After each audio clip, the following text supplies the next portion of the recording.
अस्सलामुअलैकुम, this is Mohit Pirzada in Washington, United states.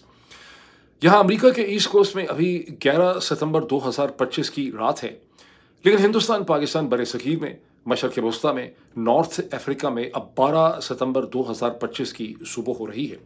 लेकिन ज़रा रुकिए, ये जो 11 सितंबर है, 9/11, इसकी दुनिया की तारीख में और मुस्लिम दुनिया की तारीख में बहुत अहमियत है।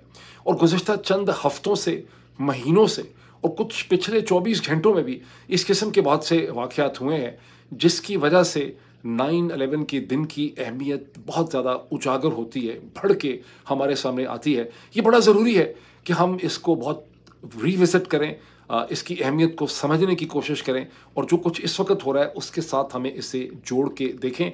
और आज इस वीलॉग के अंदर मैं इस हवाले से एक एनालिसिस, एक क्विक एनालिसिस जो है आपके सामने रखने की कोशिश करूँगा। जिसको समझ आ जाए उसका भला, जिसे ना भी समझ आए उसका भी बहुत ज़्यादा भला। लेकिन इससे पहले कि मैं इस 9/11 की कहानी की तरफ चलूँ, मुस्लिम दुनिया के साथ क्या कुछ हुआ उसकी तरफ चलूँ, मैं चंद और डेवलपमेंट्स क्विकली आपके सामने रख दूँ और इनको भी मैं बाद में एक्सप्लेन करूँगा। इमरान खान के वकील बैरिस्टर सलमान सफ्दर, जो बहुत ही माहिर, बहुत रिस्पेक्टेड कॉन्स्टिट्यूशनल एक्सपर्ट हैं पाकिस्तान के, बहुत बड़े लेकिन बहुत प्रोफेशनल वकील हैं, सियासत से कोई ताल्लुक़ नहीं रखते। उन्होंने एक अदालत के बरामदे के अंदर जब उन्होंने प्रेस रिपोर्टर्स के साथ, मीडिया से बात की, तो एक बार फिर उन्होंने ज़ोर दे के ये कहा, उनको उम्मीद दिलाई कि अल-कादर का जो केस है ये वाहिद केस रह चुका है, इस केस में कोई ऐसी ख़ास कॉम्प्लिकेशन नहीं है। जैसे ही वो एक्सपेक्ट कर रहे हैं कि बहुत जल्दी इस केस के अंदर इमरान खान की ज़मानत हो जाएगी।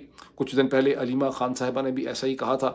और जैसे ही इमरान खान की इस केस में ज़मानत होगी, चूँकि किसी और केस उनका ऐसा बचा नहीं है, उन्होंने वैसे ज़िक्र किया कि केसेस तो 200-250 बना दिए गए थे, लेकिन चूँकि कोई और केस ऐसा बचा नहीं है स्टेज पे, तो इमरान खान की रिहाई जो है वो हो जाएगी, कानूनी तौर पे मुमकिन है। फिर उनसे सवाल पूछा गया कि तोशा खाने 2 का भी केस है, उन्होंने कहा उस पे भी पॉजिटिव प्रोग्रेस हो रही है।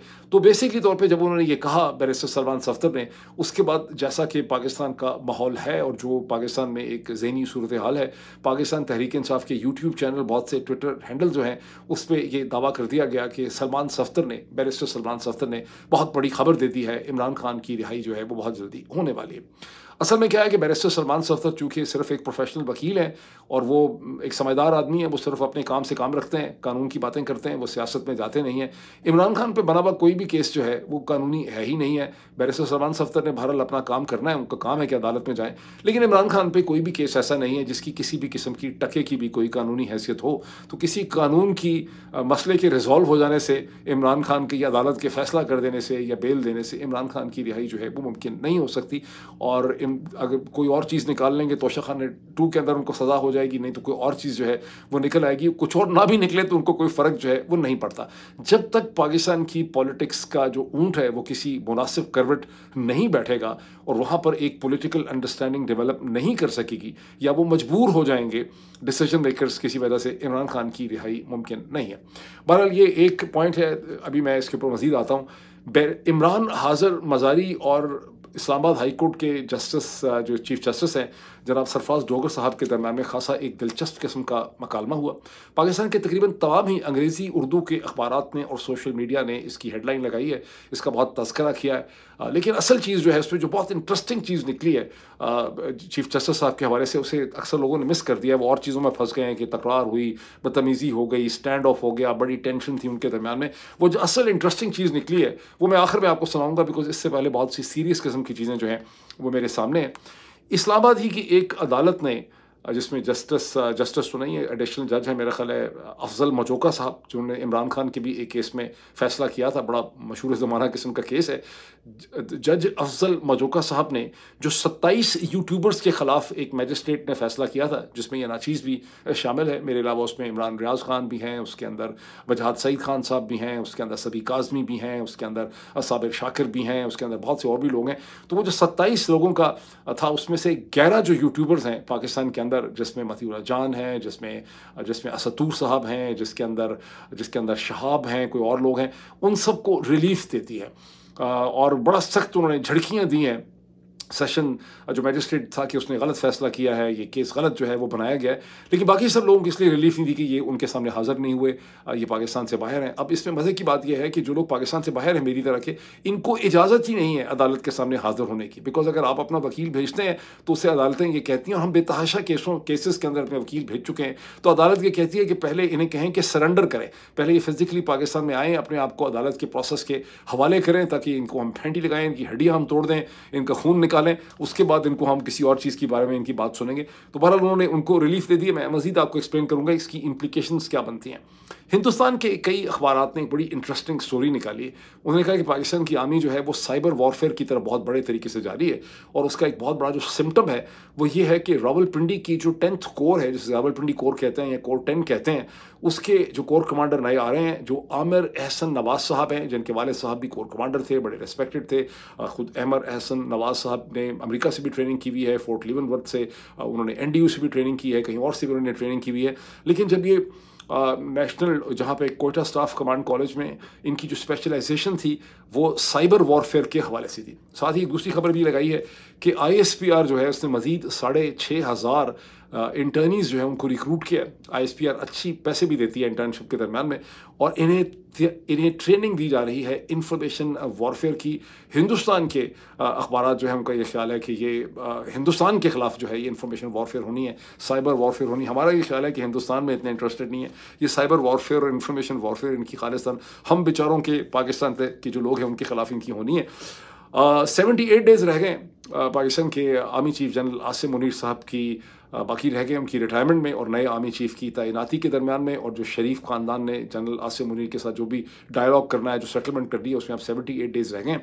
और इन 78 डेज़ की खबर ये भी मैंने सुनी है, मुझे किसी ने बताया कि शरीफ ख़ानदान इस वक्त मशरक़ वस्ता में कोई गारंटर ढूंढ रहा है कि अगर हम इनको मज़ीद अब दे ही दें कोई एक्सटेंशन, चारा समझ नहीं आ रही उनको क्या करें इनका, तो कोई ऐसा गारंटर होना चाहिए जो हमें अपनी सलामती की गारंटी दे सके। और एक बार फिर उनकी निगाहें जो है मुत्तहिदा अरब अमारात या MBS की तरफ, यानी सऊदी अरब की तरफ है। वहाँ एक क्या कोहराम मचा हुआ है मशरक़ वस्ता में इसराइल के हवाले से, उसकी भी तफसीलात जो है मैं आपसे शेयर करूँगा। लेकिन एक बड़ी इंटरेस्टिंग मैंने कॉमेंट यानी ऑब्जर्वेशन है मेरी कि इस वक्त हमारे सामने दो बड़ी शख्सियात हैं जो अपने इक़्तिदार की खातर और अपनी पावर की खातर कोई भी हरकत करने को तैयार हैं। एक पाकिस्तान के army chief general Asim Munir, दूसरे इसराइल के प्राइम मिनिस्टर जो हैं बीबी नेतन्याहू। दोनों का बिल्कुल their opposite faces of the same coin. एक इसमें और चीज़ देख लीजिए कि गुज़श्ता 48 घंटों के अंदर हिंदुस्तान के प्राइम मिनिस्टर नरेंद्र मोदी और अमेरिका के प्रेसिडेंट डोनाल्ड ट्रंप के दरमियान में बर्फ़ पिघलने लगी है। पहले स्टेटमेंट डोनाल्ड ट्रंप की आई, जिन्होंने कहा कि बहुत जल्दी मैं अपने दोस्त नरेंद्र मोदी के साथ लगता है मुलाकात करूंगा, हमारी ट्रेड टॉक्स आगे बढ़ेंगी, हम इसको किसी कंक्लूजन पे ले जाएंगे, both the great countries will soon conclude something. उन्होंने इस किस्म का अपने ट्रूथ सोशल के ऊपर जो ट्रूथ उन्होंने वहाँ पर शेयर किया, वो ट्वीट नहीं कहते, उसको ट्रूथ कहते हैं, और अगर उसको आप रीट्वीट कर दें दोबारा तो उसे कहते हैं ट्रूथ रिपीटेड। तो उसके बाद फिर नरेंद्र मोदी ने भी उसको बहुत ज़्यादा वेलकम किया। और इसके ऊपर जो एनालिसिस छप रहा है मगरबी अखबारात अमेरिका वगैरह में, वो ये है कि बर्फ़ पिघल रही है और चीज़ें जो है वो ठीक हो रही हैं हिंदुस्तान और अमेरिका के दरमियान में। इसका मतलब है कि GHQ के अंदर कोहराम जो है वो मच जाएगा। अब आए हम 9/11 और इसकी तरफ के 24 बरस पहले जो 9/11 की ट्रेजिडीज़ हुई, 9/11 2001 में जब अलकायदा ने न्यूयॉर्क के अंदर, वाशिंगटन के अंदर और अमेरिका के त्यारे जो है उन्हें हाईजैक करके हमला किया, 5 त्यारों को हाईजैक किया, जिसके नतीजे में 3000 लोग जो हैं वो बताया जाता है कि जाँ बहक हुए। ये फिगर ऊपर नीचे होता रहा, लेकिन अल्टीमेटली 3000 के ऊपर ये फिगर जो है वो सेटल हो गया। गुज़श्ता 24 बरस में जब भी इंटरनेशनल जो जरीदे हैं, जैसे इकोनॉमिस्ट है, अखबारात हैं, न्यूयॉर्क टाइम्स है, वाशिंगटन पोस्ट है, फॉरेन अफेयर्स है, फॉरेन पॉलिसी है, वो जब भी इसके बारे में लिखते हैं तो पहले पैराग्राफ में लिखते हैं कि ये बहुत एक ट्रेजिडी थी जिसमें ट्विन टावर्स के ऊपर हमला हुआ, 3000 लोग मासूम जो हैं वो मारे गए। उसी पैराग्राफ में वो ये नहीं लिखते कि उसके बाद जो जंगें हुई अफ़गानिस्तान की, इराक़ की, मशरक़ वस्ता में, सीरिया की, लिबिया की और अभी तक चल रही हैं, उसके नतीजे में मिलियंस ऑफ लोग मुसलमान प्रिडोमिनेंटली तौर पे मशरक़ वस्ता में हलाक हुए और काउंटलेस मिलियंस जो हैं वो डिस्प्लेस हुए। सिर्फ सीरिया में एक तिहाई से लेके 40% तक सीरिया की आबादी जो है वो इंटरनली या एक्सटर्नली डिस्प्लेस हुई। अमीर मिडिल क्लास घराने जो थे सीरिया के, उन्होंने यूरोप की, यूनान की सड़कों के ऊपर भीख मांगी। लोग जो हैं, सैकड़ों लोग जो हैं, वो दरियाओं के रास्ते में तबाह हो गए, डूब गए और इमिग्रेंट बन गए या इंटरनली डिस्प्लेस हुए। वो सारी कहानी जो है वो आप सुन चुके हैं, लेकिन इसका जिक्र जो है वो मगरबी ज़राए अबलाग नहीं करते। दूसरी चीज़ इसके साथ देखें कि 7 अक्टूबर 2023 को हमास ने जो हमला किया इसराइल के अंदर, जिसके नतीजे में 1200 इसराइली जाँ बहक हुए, वो भी बहुत बड़ी ट्रेजेडी थी।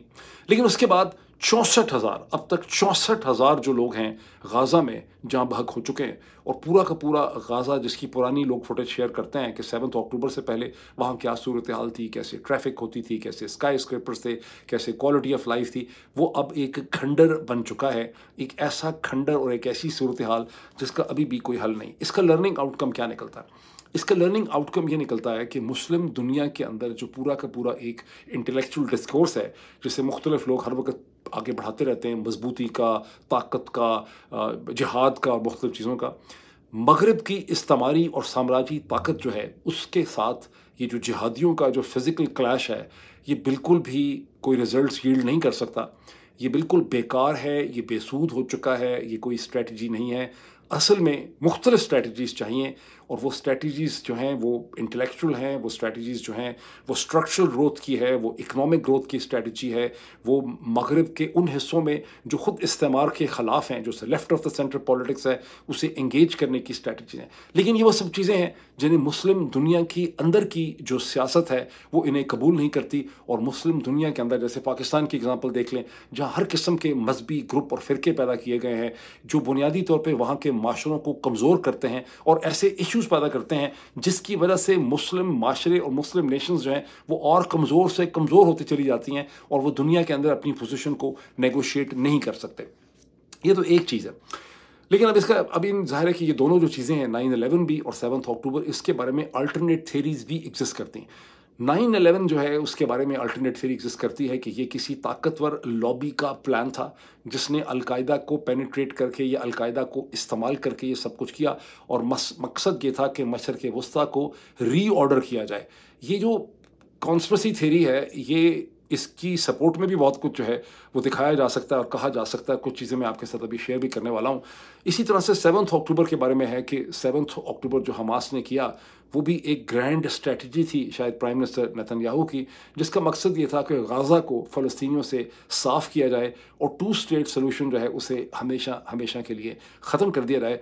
गुज़श्ता 24 घंटों में भी Israeli prime minister Netanyahu West Bank की एक नई सेटलमेंट का इफ्तिताह करने के लिए गए। इनॉग्रेशन की उन्होंने। सैकड़ों हज़ारों अपार्टमेंट के कॉम्प्लेक्स, हज़ारों का बताया गया जो यानी अपार्टमेंट यूनिट्स हैं उनका उन्होंने, और वहाँ उन्होंने कहा कि 2 स्टेट सोल्यूशन हमने रिजेक्ट कर दिया है। They will never be a 2 state solution. West Bank को उन्होंने कहा, उन्होंने एक सेटलमेंट का कोई कागज़ भी वहाँ पे साइन किया। उन्होंने कहा कि उन्होंने जो नई बस्ती बनी है उसकी सेटलमेंट का डॉक्यूमेंट साइन किया। उन्होंने कहा कि ये हमारी ज़मीन है, ये हमारी धरती है, ये हमारा कल्चर है, ये हमारी हिस्ट्री है। They will never be a 2 state solution. अल्लाह अल्लाह खैर सल्ला। तो जब हम अब इसमें वैसे जब मैं इसका जिक्र करता हूँ तो साथ ये जहन में ये भी रखना ज़रूरी है कि जो 7 अक्टूबर का जो हमला था उसकी ज़िम्मेदारी हमास की लीडरशिप ने एक वीडियो मैसेज के ज़रिए कबूल की थी चंद दिन के बाद, जिसमें अपनी एक्सप्लेनेशन भी उन्होंने दी थी कि इसमें ज़्यादा लोग कैसे मर गए। वो वीडियो मैंने अपने उस वक़्त के वीलॉग में 2023 में आप सबके साथ मैंने शेयर की थी। मैंने उसको रखा भी था, मैंने सारा सुनाया था, उसको मैंने सबटाइटल किया था। तो हम ये नहीं कह सकते कि ये टोटल इसराइलियों ने किया। अब क्या इसमें वजूहात थी, और ये सारी की सारी हमास की लीडरशिप जिसने ज़िम्मेदारी कबूल की थी 7 अक्टूबर के हमले की, ये सारी की सारी इसराइली हमलों में मारी जा चुकी है। एक आम स्पेकुलेशन और कयास ये है कि ईरान ने इसे मास्टरमाइंड किया था, बिकॉज ईरान चाहता था कि अब्राहमिक एकॉर्ड जो है वो ना हो सके, उसे फेल किया जाए। अगर ईरान ये चाहता था, उसकी ईरान ने खुद भी कीमत दी है, और इस वक्त अभी the jury is still out, क्योंकि ईरान जो हमला इसराइल ने किया है दोहा के बाद, उसके बाद एक लम्हा फिक्रिया है अरब लोगों के लिए कि उन्हें अब्राहमिक एकॉर्ड पे प्रोग्रेस करनी है। अगर प्रोग्रेस करनी है तो किस किस्म की उनको गारंटीज चाहिए। ये वो चीज़ है जिसके बारे में मज़ीद मैं बात अभी थोड़ी सी करने वाला हूँ। इसी कॉन्टेक्स्ट में जब मैंने कहा था ना शुरू में कि पिछले 24 घंटों में भी बहुत सी ऐसी डेवलपमेंट्स हुई हैं, मशरक़ वस्ता में तो हो ही रही हैं। अक़वाम मुत्तहिदा सिक्योरिटी काउंसिल का भी एक इजलास हुआ है दोहा पे इसराइल के हमले के हवाले से। लेकिन अमेरिका के अंदर एक बहुत ही अजीबो गरीब किस्म का कत्ल हुआ है। चार्ली कर्क एक right of the wing extremist थे, कंजर्वेटिव पार्टी से डोनाल्ड ट्रंप के बहुत करीब थे। जो प्रेजेंट वाइस प्रेसिडेंट हैं जेडी वैंस, वो भी कहते हैं मेरे बहुत दोस्त थे और बहुत एक इन्फ्लुएंशियल थे यूथ के। सिर्फ 31 बरस उनकी उम्र थी। उन्हें यूटा यूनिवर्सिटी के अंदर कत्ल कर दिया गया और उन्हें यूनिवर्सिटी में उस वक्त कत्ल किया गया जब वो एक खुली जगह पे बैठे थे और उनको कत्ल कर दिया गया। और कातिल को अभी तक एफबीआई और पुलिस पकड़ नहीं सकी, सिर्फ उसकी गन मिली है। अब जैसे ही ये कत्ल हुआ है, अमेरिका में खप पड़ गई, बहुत बड़ा झटका लगा अमेरिका की पॉलिटिकल क्लास को। लेकिन बगैर किसी एविडेंस के जो नैरेटिव शेप करने लगे राइट विंग ग्रुप्स, वो ये था कि इस्लाम और लेफ्ट के दरमियान, मुसलमानों में और अमेरिका की लेफ्ट की पॉलिटिक्स में और वेस्ट की लेफ्ट की पॉलिटिक्स में जो नेक्सस है, जो इत्तेहाद है इसराइल के खिलाफ या ज़ायनिस्ट के खिलाफ, वो रिस्पॉन्सिबल है इस कत्ल का। कोई एविडेंस नहीं है कि मारने वाला मुसलमान है या लेफ्ट ऑफ द सेंटर है। एक आम कयास है कि शायद ट्रांसजेंडर हो, कोई होमोसेक्सुअल हो, बिकॉज ये जो मौसूफ थे चार्ली कर्क, ये ट्रांसजेंडर्स के भी खिलाफ थे, होमोसेक्सुअल्स के भी खिलाफ थे और ये गन कंट्रोल के भी खिलाफ थे। बहरहाल अब ये बहुत ज़रूरी है कि एफबीआई अगले 48 घंटों में किसी को पकड़ ले, बिकॉज अगर ये ना पकड़ा गया, और दूसरी तरफ से क्रिटिक ये कहते हैं कि ये जिस किस्म की एक्सपर्ट ये हमला था, बिकॉज तकरीबन 200 गज से ऊपर से एक बिल्डिंग के जो फायर किया और गनमैन वहाँ से निकल गया। एफबीआई अभी तक कह रही है कि ये कॉलेज की उम्र का कोई बंदा है, कॉलेज की उम्र का है, ये बड़ी उम्र का है।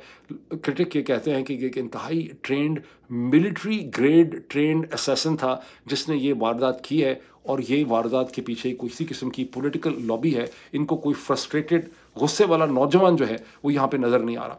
अब मैं छलांग लगाऊंगा, मैं आऊँ दोहा के हवाले से, वापस आ जाऊँ बशर के वस्ता में। पाकिस्तान के प्राइम मिनिस्टर शहबाज शरीफ साहब ने अगर कोई अपनी ज़िंदगी में ये पिछले चंद महीनों में बहुत अच्छा काम किया, समझदार काम उन्होंने किया, तो वो दोहा पहुँचे इज़हार हमदर्दी करने कतर की लीडरशिप के साथ। दूसरी तरफ से लोग ये कहते हैं कि वो इस वक्त शरीफ फैमिली जो है वो मशरक़ वस्ता में अपनी भी डिप्लोमेसी कर रही है, बिकॉज उनको कोई गारंटीज़ चाहिए, इसलिए वो चाहते हैं कि वो ज़्यादा विजिबल हों। उनको गारंटीज़ ये चाहिए कि अगर हम जनरल आसिम मुनीर जो है उनको दोबारा एक्सटेंशन दे देते हैं 5 साल की, तो हमारा क्या होगा, हमें भी कोई गारंटीज़ होनी चाहिए। पर शहबाज शरीफ साहब वहाँ पर पहुँचे और पाकिस्तान ने जो समिट बुलाया जा रहा है दोहा के अंदर, OIC का, ऑर्गेनाइजेशन ऑफ इस्लामिक कंट्रीज़ का, जिसे लोग OIC भी कहते हैं, उसमें भी पाकिस्तान रोल प्ले कर रहा है। और यूनाइटेड नेशन सिक्योरिटी काउंसिल का जो इजलास हो गया आज के दिन में, उसको बुलाने में भी पाकिस्तान, अल्जीरिया, सोमालिया और कतर जो हैं वो पेश थे। उनकी रिक्वेस्ट पे उसे बुलाया गया। कतर के प्राइम मिनिस्टर मोहम्मद बिन अब्दुर्रहमान जो हैं वो डैश करके न्यूयॉर्क पहुँचे यूनाइटेड नेशन सिक्योरिटी काउंसिल के इस इजलास में बात करने के लिए, और जहाँ उन्होंने खुल्लम खुल्ला नेतन्याहू के एक्ट को एक टेररिस्ट एक्ट उन्होंने करार दिया। उसके बाद उन्होंने बहुत से अमेरिकन टेलीविज़न चैनल्स जो हैं, जिसमें CNN भी है, उनसे भी उन्होंने बात की और उन्होंने वहाँ ये एक्सप्लेन किया कि कैसे इसराइल के साथ कतर का एक कोऑपरेटिव अरेंजमेंट था, जिसमें इसराइली ऑफिशियल्स की बार बार इनडायरेक्ट हमास के साथ जो है बातचीत करवाई गई, उनकी नेगोशिएशन और उनका डायलॉग करवाए गए।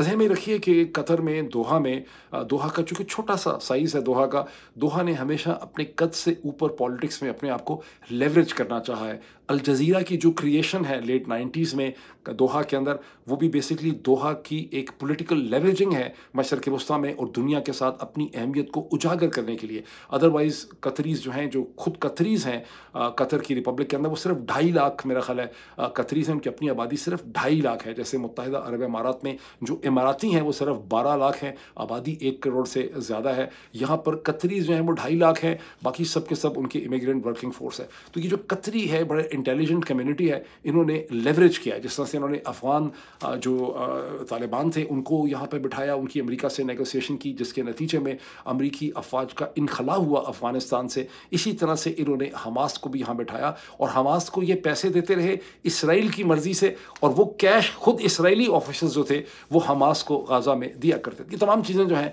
वो एक बार फिर कतर के प्राइम मिनिस्टर ने अमरीकी मीडिया को याद करवाई और उन्होंने कहा कि हमारे सामने एक बहुत बड़ा क्राइसिस है कि हमें अमेरिका के साथ किस किस्म का सिक्योरिटी अरेंजमेंट हमारा अमेरिका के साथ होगा, और हम उसे रिकन्सिडर कर रहे हैं। उसकी डिटेल्स जो हैं वो शेयर नहीं की गई। इसी किस्म की बातें कतर के जो ऑफिशियल स्पोक्स पर्सन हैं उन्होंने भी मगरबी ज़राए इब्लाग से बात करते हुए की। अब इसमें थोड़ा सा आप देखें कि कतर, मुत्तहिदा अरब अमारात, सऊदी अरेबिया, और इनके लिए एक बहुत बड़ा क्राइसिस ये है कि इसी साल में 2025 में जब डोनाल्ड ट्रंप ने इस खिते को विज़िट किया, कतर ने तो उनको एक जहाज़ भी दिया जिसकी डोनाल्ड ट्रंप कह रहे थे कि मैं छोड़ूंगा नहीं, मेरा खिलौना है। लेकिन इन सब ने 3 ट्रिलियन $3 खरब की इन्वेस्टमेंट्स कमिट की डोनाल्ड ट्रंप के साथ, और ये उस पर खड़े थे। लेकिन डोनाल्ड ट्रंप जो है वो कतर को प्रोटेक्ट ना कर सके।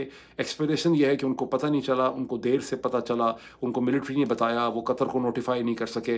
मतलब एक्सप्लेनेशन इस तरह से देने की कोशिश की जा रही है कि इसराइल ने खुद से ये कर दिया, इसराइल खुद सर है, लाडला है, उसे हम कंट्रोल ना कर सके। और साथ ही डोनाल्ड ट्रंप भी ये कह रहे हैं, और अमेरिका की जो एम्बेसडर हैं यूनाइटेड नेशन में, उन्होंने भी कहा कि इट वॉज अ वर्दी टारगेट, इट वॉज अ वर्दी कॉज, यानी कि हमास के ऊपर हमला करना भी जायज़ था। लेकिन जितने सीरियस एनालिस्ट हैं अमेरिका के अंदर, वो सब ये समझते हैं कि डोनाल्ड ट्रंप ने इजाज़त दी तो इसराइल ने ये किया। अब this actually raises a very serious question for Saudi Arabia, मुत्तहिदा अरब इमारात और कतर एंड ऑल दी अरब जो रियासतें और स्टेट्स हैं, कि फिर उनको अब सिक्योरिटी गारंटीज किस किस्म की होंगी। ये जो सारा खर्चा अमेरिका पे करते रहे और डोनाल्ड ट्रंप पे करते रहे और डोनेशंस देते रहे और इन्वेस्टमेंट्स प्लेज करते रहे, इसका सारा मकसद ये था कि हमें फिजिकल सिक्योरिटी आपने देनी है। और ये फिजिकल सिक्योरिटी ढूंढते थे ईरान के खिलाफ, लेकिन ईरान ने तो इन पर हमला किया नहीं, और फिजिकल सिक्योरिटी खतरा उनको जो है अब इसराइल से हो गया। अब यहाँ पे हुआ क्या है, ज़रा ये देख लें कि गुज़िश्ता चंद महीनों में जो अरब्स का नाइटमेयर था, जिसका जिक्र आपने हमेशा सुना है, ग्रेटर इज़राइल का, और ग्रेटर इज़राइल वो चीज़ अब खड़ी होकर सामने आ गई। जब ग्रेटर इज़राइल का एक आम आदमी जिक्र सुनता है तो उसके जहन में शायद होता है कि इसराइल बहुत से जो लैंड्स हैं, अरब लैंड्स, उन पे कब्ज़ा कर लेगा। लेकिन for political sense Israel land पे कब्ज़ा करने की ज़रूरत ही नहीं है। पूरी की पूरी अरब दुनिया और मशरक़ वस्ता जो है उसे इसराइल ने पॉलिटिकली और मिलिटरीली कंट्रोल कर लिया है। और ये एक नाइटमेयर है अब अरब्स के लिए, जिसे अभी वो ठीक तरह से समझ नहीं पा रहे। गुज़िश्ता चंद महीनों में इसराइल ने बार बार शाम पे भी बॉम्बिंग की, लेबनान पे भी बॉम्बिंग की, उर्दन के अंदर भी बॉम्बिंग की, यमन में भी रिसेंटली वहाँ के प्राइम मिनिस्टर को मार डाला, ईरान के साथ जंग की, खौफनाक बॉम्बिंग की, और अब गुज़िश्ता 48 घंटों में कतर में और दूसरी तरफ ट्यूनिस में बॉम्बिंग की। हर जगह डिफरेंट कॉज है, हर जगह उसका कॉज और रीज़न जो है वो डिफरेंट हो जाता है। लेकिन अब इसराइल की मुकम्मल इजारादारी जो है वो मशरक़ वस्ता के ऊपर हो चुकी है। अब इसी तरह एक और चीज़ ऐड करें, हाँ, और एलोन मज़राही एक ज्यू हैं, अरब ज्यू हैं, बहुत एक्टिव हैं ट्विटर के ऊपर। मैं उनके अक्सर ट्वीट रीट्वीट करता हूँ, मैं कोशिश करूँगा उनका इंटरव्यू किया जाए। वो एक इसराइली सिटीज़न, इसराइली एथलीट रह चुके हैं, इंटरनेशनल सेलिब्रेटेड, आजकल पॉलिटिकल कमेंटेटर हैं।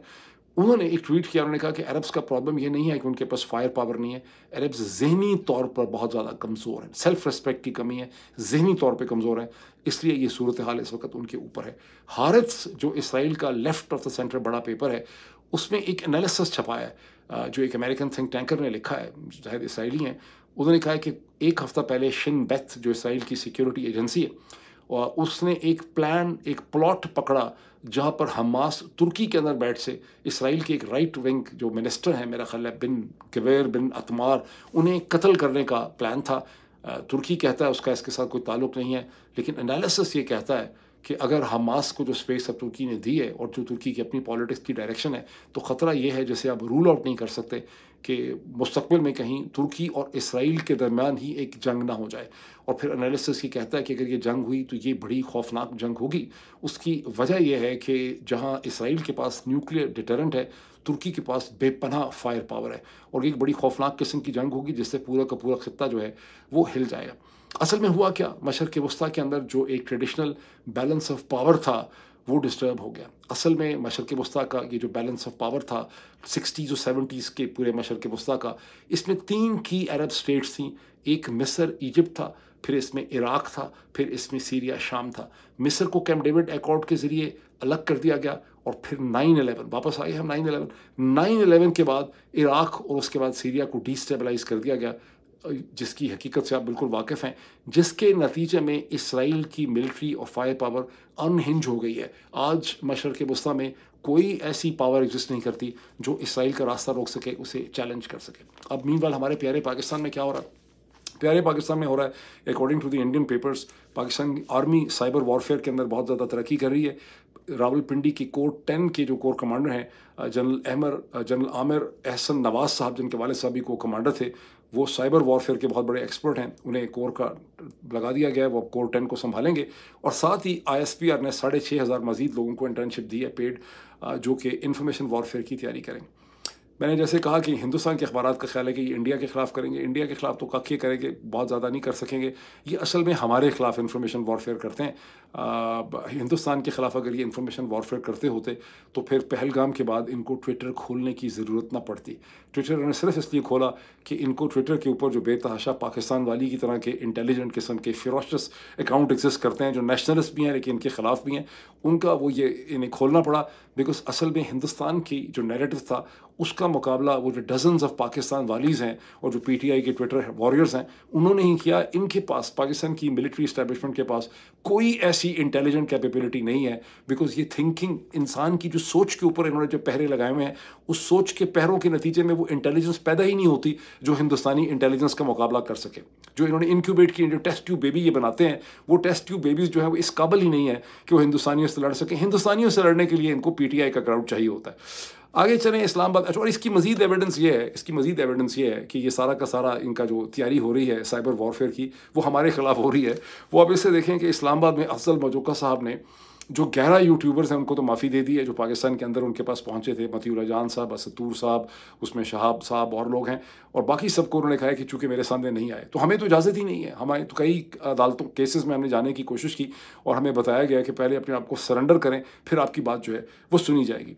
अब इसमें हम क्या करें? अब इसका प्लान क्या है? ये बुनियादी तौर पे गूगल को ब्लैकमेल करना चाहते हैं। गूगल को अब ये कहा जाएगा कि देखिए पाकिस्तान के अंदर एक मल्टी स्टेप लीगल प्रोसेस हुआ है, ड्यू प्रोसेस कंप्लीट हो गया है। पहले एक मैजिस्ट्रेट ने फैसला किया था, अब उससे ऊपर की एक अदालत जो है उसने फैसला किया, एग्जामिन किया, छोड़ दिया है। अब गूगल को बताने की ज़रूरत है कि कोई लीगल प्रोसेस तो हुआ ही नहीं है। इन्होंने बुनियादी तौर पर हमें तो अपील करने की इजाज़त ही वहाँ पर नहीं है। बहरहाल ये हमें छोड़ेंगे तो नहीं, ये पाकिस्तान में हमें डेफिनेटली तौर पर गूगल से ब्लॉक करवाने की पूरी कोशिश करेंगे। हम भी कोशिश करेंगे गूगल को समझाएं, लेकिन चांसेस यही हैं कि हमें पाकिस्तान के अंदर बिल्कुल ब्लॉक कर देंगे। अंडर दिस सर्कमस्टांसेस हमें क्या करना होगा, मैं बहुत सी चीज़ें आपके साथ शेयर करूंगा। एक तो ये है कि पहली तो मेरी आपसे रिक्वेस्ट है कि अगर आप लोगों के वीपीएन जो है ऐप्स कहीं गुम गई हैं तो अपनी वीपीएन ऐप्स जो पाकिस्तान में लोग हैं ढूंढें, बिकॉज खासी देर तक हम वीपीएन के साथ गुजारा कर सकते हैं। फिर जब वीपीएन को बैन कर देंगे फिर हम सोचेंगे कि हमने क्या करना है। और जो लोग नॉर्थ अमेरिका में हैं और बरतानिया में हैं और यूरोप में हैं, मैं आप लोगों को बताऊंगा कि मैंने पहले भी कहा था कि जिस तरह से हैदर मेहदी साहब ने पैट्रियन अकाउंट बनाया है और वो एक्सक्लूसिव मीटिंग्स भी करते हैं जूम वगैरह में, मैं भी इस किस्म का पैट्रियन शुरू करूँगा। मैं वैसे भी सोच रहा था इवन अदरवाइज कि उसको शुरू करना चाहिए ताकि फोकस डिस्कशंस भी की जा सकें बहुत से इश्यूज़ पे, स्पेशली जो रीजनल और इंटरनेशनल इश्यूज़ हैं उस पर की जा सकें। कि बहुत जल्दी मैं बनाऊँगा, मेरी सुस्ती है कि मैं अभी तक उसको नहीं बना सका। And this will give us an opportunity. हर मुसीबत के अंदर एक अपॉर्चुनिटी भी होती। अब मेरे पास 2-3 मिनट में मैं बहुत उस इंटरेस्टिंग चीज़ की तरफ आऊँ जहाँ आप देखते हैं कि इस्लामाबाद हाई कोर्ट के चीफ जस्टिस जनाब सरफराज डोगर साहब जो हैं, उनके और वकील जो हैं ईमान हाजिर मज़ारी जो हैं, उनके दरमियान एक दिलचस्प मकालमा होता है। जैसे पाकिस्तान के तमाम अखबारात ने हेडलाइन उसकी बनाई है, सोशल मीडिया में एक बड़ा सख्त किस्म का मकालमा हुआ, तू मैं हो गई। लेकिन उसकी इंटरेस्टिंग पहले ये देखिए कि ईमान हाजिर मज़ारी जो हैं, she defines a bold face of Pakistani जो वकला हैं, पाकिस्तान की एक ऐसी वकील जिनकी कन्विक्शन है ह्यूमन राइट्स के अंदर, इंसाफ के अंदर, जस्टिस के अंदर, और उसको ये डिफ़ाइन करती हैं। तो हैट्स ऑफ टू ईमान हाजिर मज़ारी। ईमान जो हैं वो अपनी वालदा की जो पॉलिटिक्स थी पाकिस्तान तहरीक इंसाफ की, उसकी भी बहुत बड़ी मुखालिफ थी। जब बरतानिया से कानून पढ़ के वापस आई, उन्होंने कभी अपने वालदा को भी बख्श नहीं किया उनके जो डबल स्टैंडर्ड थे पॉलिटिक्स के। बट आई एम श्योर कि इस वक्त डॉक्टर मज़ारी जो हैं अपनी बेटी के ऊपर फ़ख्र करती होंगी कि उनकी बेटी ने पाकिस्तान के अंदर इंसाफ, इंसानी हकूक़ और रूल ऑफ लॉ जो है उसका अलम उन्होंने उठा रखा है। Iman has also found a companion. उन्होंने अपना एक कंपेनियन भी लाइफ का ढूंढा है हादी की शक्ल में, जो उनके साथ वकील हैं, जो उनके हस्बैंड हैं, और दोनों मिलकर जो है वो पाकिस्तान के अंदर रूल ऑफ लॉ की स्ट्रगल कर रहे हैं। हर जगह आपको उनकी आवाज़ जो है वो नज़र आती है। अब डोगर साहब जो हैं उन्होंने अदालत के अंदर, भरी अदालत में, जैसे ईमान हाजिर मज़ारी ने कहा भी कि अब अदालतों के क्या हालात हो गए हैं, तो उन्होंने ईमान हाजिर मज़ारी को कहा कि अभी नीचे चली जाएगी और प्रोग्राम करेगी मेरे खिलाफ कि यहाँ पर एक डिक्टेटर बैठा हुआ है। तो ईमान हाजिर मज़ारी साहब ने उनको ये जवाब दिया, रुकने वाली तो वह है नहीं। उन्होंने कहा कि मैं आपके सामने अपनी ज़ाती हैसियत में यहाँ पे नहीं आई, मैं अपनी मौक्कल का केस लेके आई हूँ और मेरे मौक्कल के इंटरेस्ट जो हैं वो इससे मुतासर नहीं होने चाहिए। वो वहाँ पे आई हैं महारंग बलोच का केस लेके, जिन्हें मार्च से पाकिस्तान में गुम कर दिया गया। ये सितंबर का महीना है, 6 महीने से वो डिटेन है या बंद हुई हैं या गिरफ्तार रिश्तेदार हैं और वो उनको ईसीएल से उनका नाम निकालने के लिए यहाँ पर आई हुई हैं। तो उन्होंने जवाब में ये दिया और उसमें फिर जस्टिस डोगर ने अब उन्होंने कहा कि मैंने कोई खिलाफ कानून बात नहीं की, मैंने जो भी मेरा फ्रीडम है एक्सप्रेशन का। अच्छा, ये क्लियर नहीं है कि ईमान हाजिर मज़ारी ने कब जस्टिस डोगर को डिक्टेटर करार दिया है, इसके बारे में किसी को पता नहीं है। लेकिन उन्होंने कहा मैं जो कुछ भी कहती हूँ मैं कानून के दायरे में रह के कहती हूँ। इस पर जस्टिस साहब और ज़्यादा जो है ना आउट ऑफ, उनको समझ नहीं आया, बेचारे बेचैन हो गए, कहने लगे कि रिस्पेक्ट के दायरे के अंदर रहते हुए भी आपको बात करनी चाहिए। फिर जब उनका और क्वेश्चन चला, जो मास्टर स्ट्रोक थी जस्टिस डोगर की, जिसने जस्टिस डोगर की तमाम तर बैकग्राउंड को भी एक्सप्लेन कर दिया, वो ये थी कि उन्होंने हादी को मुखातिब होकर ये कहा जो उनके हस्बैंड हैं ईमान हाजिर मज़ारी के, कि अपनी बीवी को संभालो, अपनी बीवी को कंट्रोल करो, वरना इसे कहते हैं मैं इसका पता नहीं इसके खिलाफ कुछ कर दूंगा, कंटेम्प्ट केस वाला कर दूंगा, मैं इसको पकड़ लूंगा किसी दिन। इससे हमें जस्टिस डोगर का अपना जो एक इंटेलेक्चुअल बैकग्राउंड है वो बड़ी बुरी तरह से यहाँ पे एक्सपोज हो गया। बेसिकली वो ये कह रहे हैं, वो जिस तरह से गांव में कहा जाता है कि बुढ़ी को कंट्रोल कर, कि बीवी को कंट्रोल करने के लिए हस्बैंड को यूज़ कर रहे हैं। मतलब फॉरगेटिंग ऑल टुगेदर कि ईमान हाजिर मज़ारी एक ब्रिटिश ट्रेंड वकील है, फिरोशियस है, इंडिपेंडेंट है, और वो उसको कह रहे हैं हादी को कि उसे कंट्रोल करो। और अगर जस्टिस सरफराज डोगर जो हैं, अगर किसी पंचायत के अंदर, पंजाब के अंदर, सदर्न पंजाब के अंदर या फाटा में किसी पंचायत के अंदर बैठ के जिरगे में इस किस्म की बात करते हैं किसी खामन से, तो शायद फिर भी उसमें कोई तुक होती। यहाँ इस्लामाबाद के हाई कोर्ट के चीफ जस्टिस की हैसियत से हादी को ये कहना कि अपनी बीवी को कंट्रोल करो, मतलब वाह वाह क्या बात की आपने, कमाल कर दिया आपने। बस इतना ही, फिर मुलाकात होती।